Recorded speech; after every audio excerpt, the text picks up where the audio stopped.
तर लालबाग संदर्भातलीच आणखी एक मोठी बातमी आहे। लालबागच्या राजाची सुरक्षा यावर्षी अधिक कडेकोट असणार आहे। सीसीटीव्ही सोबत सुरक्षेसाठी मंडळाकडून एआयचा वापर केला जाणार आहे।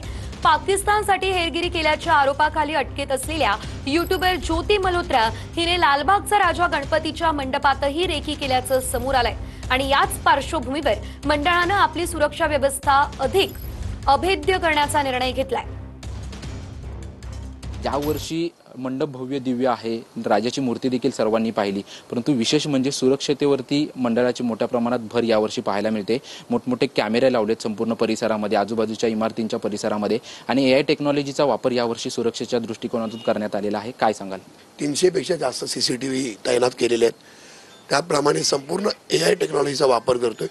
एआय टेक्नॉलॉजीचा वापर एवढ्यासाठी केलेला आहे की आज हा सगळा सोशल मीडियाचा जमाना आहे आणि मागील 1-2 वर्ष जे काही प्रकार घडले या यूट्यूबवर वगैरे ज्योती मल्होत्रा या ठिकाणी येऊन घेऊन त्यानंतर सुरक्षेचा प्रश्न ऐरणीवरती आला। त्यामुळे लालबागच्या राजा मंडळाने देखील निर्णय घेतला की टेक्नॉलॉजीमध्ये आपल्याला पुढे जावं लागेल।